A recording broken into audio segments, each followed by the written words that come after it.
Voilà, si je veux, avec ma calculatrice, obtenir les mêmes résultats que dans le cours, je vais vous montrer en fait ce que je vais taper.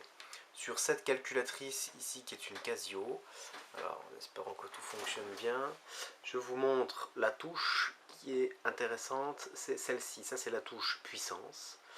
La touche qui est là, c'est la puissance de 2, et la touche qui est là en fait c'est puissance moins 1. Il y aura d'autres touches qui seront utilisées, c'est celle-ci, mais ce sera dans un autre chapitre. Donc là, ce que je vais utiliser, c'est uniquement en fait cette touche là avec une flèche vers le haut. Alors, pour ça, je vais essayer donc de trouver sur la calculette le résultat de moins 3 à la puissance 5. Pour ça, je vais taper alors la parenthèse, alors j'allume ma calculette, la parenthèse, le moins du changement de signe, et on est bien sur le changement de signe là, 3, je ferme la parenthèse, je mets à la puissance, donc avec cette touche, à la puissance 5. J'appuie sur la touche égale, et elle me donne, comme il est indiqué dans le cours, moins 243.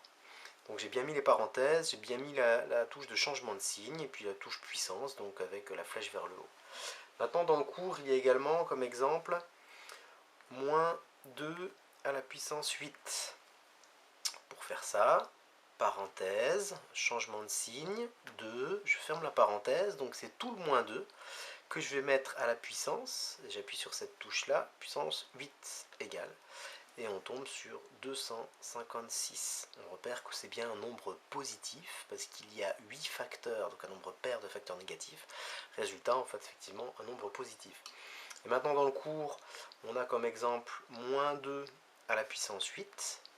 Alors pour faire moins 2 puissance 8, comme on le voit, d'abord sur la touche de changement de signe, 2, je mets à la puissance, et à la puissance 8 égale, et donc je trouve comme dans le cours, moins 256. La puissance 8 prend le 2, c'est 2 fois 2 fois 2 fois 2, en fait 8 fois, et le moins, en fait, il est juste devant. Voilà, une calculatrice Texas Instruments, donc je l'allume, on remarque ici que la touche de puissance, alors n'est pas la même. Donc la touche de puissance, là, on est bien sur XY. La touche puissance carrée, en fait puissance 2, elle est là. Et